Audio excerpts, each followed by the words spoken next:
अस्सलाम वालेकुम। अभी तक हमने gram positive cocci, negative cocci, gram positive rods, gram negative rods related to enteric tract कर लिए हैं। अब हम आगे gram negative rods related to the respiratory tract. तो ये भी बहुत ज़्यादा इंपॉर्टेंट है। सबसे पहले इनके नाम पूछे जाते हैं, तो उसके अंदर हमारे पास HBL से इसको याद रखना है। HBL से इसको किस तरह याद रखना है? पहले हमारे पास हीमोफिलस इन्फ्लुएंजा, फिर हमारे पास आ गए बॉर्डेटेला परट्यूसिस, और उसके बाद हमारे पास आ गए लीजियोनेला नीमोफिलिया।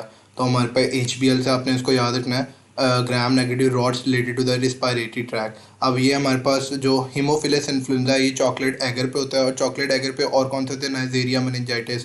तो ये आपने ये बात याद रखनी है कि चॉकलेट एगर इनके बीच में सिमिलैरिटीज़ हैं। उसके बाद हीमोफिलस इन्फ्लुएंजा। अब हमारे पास एक सिनेरियो में लोबार इन्फिल्ट्रेट आ गया। लोबार इन्फिल्ट्रेट एक और जगह भी है, लेकिन ये इसकी डायग्नोसिस नहीं है। डिजीज़ में इसके अंदर मेनिंजाइटिस, निमोनिया, सेप्सिस और अपर रिस्पायरेटरी ट्रैक इन्फेक्शन आ जाएगा। और अपर रिस्पायरेटरी ट्रैक इन्फेक्शन में ओटाइटिस मीडिया, कंजक्टिवाइटिस, सिनुसाइटिस और एपिग्लॉटिस आ जाएगा। और ये कॉक्सोबेसिलरी शेप में होते हैं। अब इसके अंदर ये बहुत ज़्यादा इंपॉर्टेंट है हीमोफिलस इन्फ्लुएंजा। इसकी इंपॉर्टेंट प्रॉपर्टीज़ में क्या है? ये भी ग्राम नेगेटिव रॉड्स हैं।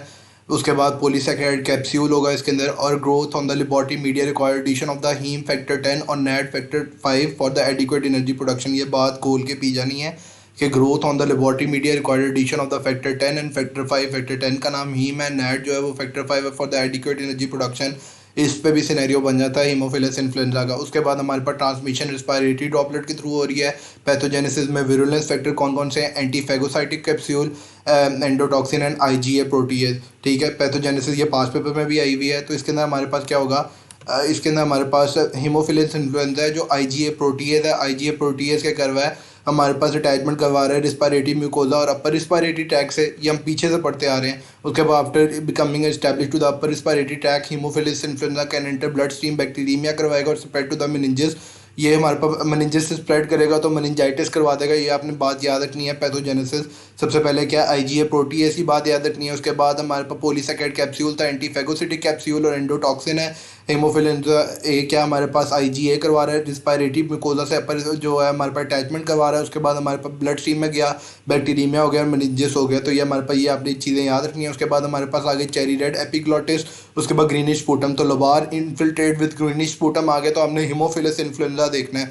उसके बाद हमारे पास हेडेक, सिनुसाइटिस, ओटाइटिस मीडिया, अपर रिस्पायरेटरी ट्रैक इन्फेक्शन वाला गया। स्टिफ नेक, ड्राउजीनेस और फीवर।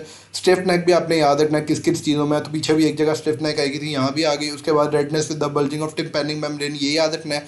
उसके बाद लेबोरेटरी डायग्नोसिस की इंपॉर्टेंट है, पास पेपर में बार बार पूछी जाती हैं। तो इसके अंदर आ गया isolation on the heated chocolate agar. Chocolate agar मैंने आपको बताया कहाँ का था, एक नाइजीरिया में था और एक इधर आ गया। उसके बाद इनरिच विद फैक्टर 10 और फैक्टर 5। उसके बाद कॉलिंग रिएक्शन है, फ्लोरेसेंट एंटीबॉडी स्टेनिंग है, लेटेक्स ग्लूटिनेशन टेस्ट है। तो आपने ये एच हीमोफिलस इन्फ्लुएंजा ये आपका कवर हो गया। उसके बाद हमारे पास बॉडी टेला परटूसिस है। HBL से आपने याद रखे थे कौन से?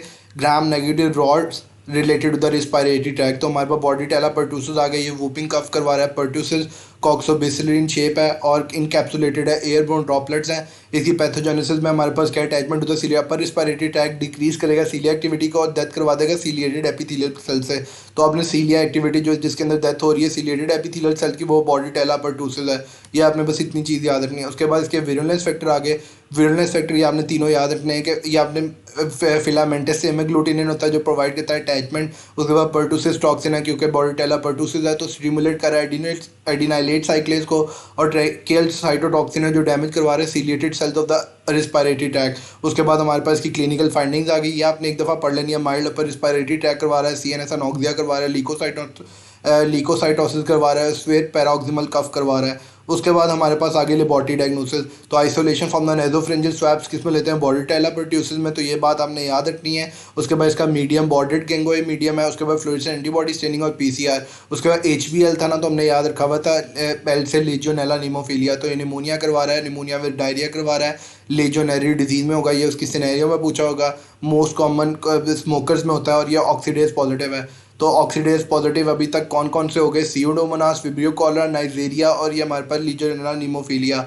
उसके बाद हमारे पास ये ग्राम नेगेटिव रॉड्स हैं। Stain poorly with standard gram stain, उसके बाद require iron and cysteine for the growth in culture. पीछे फैक्टर 5 और फैक्टर 10 था, इधर आयरन और सिस्टीन है फॉर ग्रोथ इन कल्चर। उसके बाद हमारे पास ट्रांसमिशन में environmental water sources such as air conditioner. उसके बाद पैथोजेनेसिस में विलनेस फैक्टर्स में इसका एंडोटॉक्सिन है जो लिपोपोलीसैकेराइड है। उसके बाद portal of entry respiratory tract है क्योंकि रिस्पायरेटरी ट्रैक से रिलेटेड है। उसके बाद पैथोलॉजिकल चेंजेस है primarily seen in the lungs in fair cases bacteria component by the damage to the vascular endothelium and multiple organ specially in the brain and kidney. उसके बाद इसके अंदर clinical findings आ गई। Clinical finding में क्या है, vary from the mild influenza like symptoms to the severe pneumonia, scanty और non purulent cough, proteinuria, hematuria, Pontiac fever, mental confusion, non bloody diarrhoea और टिपिकल निमोनिया। अब ये हमारे पास क्या है, इस सिनेरियो में हमारे पास बोथ इन कम्युनिटी और hospital card immuno compromise patient दोनों में होता है। ये हमारे पास क्या करवा रहा था, ये डायरिया करवा रहा था विद निमोनिया। उसके बाद हमारे पास लेबॉर्ट्री डायग्नोसिस में क्या है, चारकोल यीस्ट अगर supplemented with the iron and yeast, ये बात हमने ऊपर भी की कि उसको क्या क्या चाहिए था, आयरन और cysteine for the growth in the culture. उसके बाद हमारे पास आ गया सिल्वर इम्प्रेगनेशन टेस्ट, उसके बाद फ्लोरेसेंट एंटीबॉडी स्क्रीनिंग और यूनि एंटीजन। तो ये आपने सारी चीज़ें याद कर लेनी है, इस तरह आपका ये भी कवर हो जाएगा।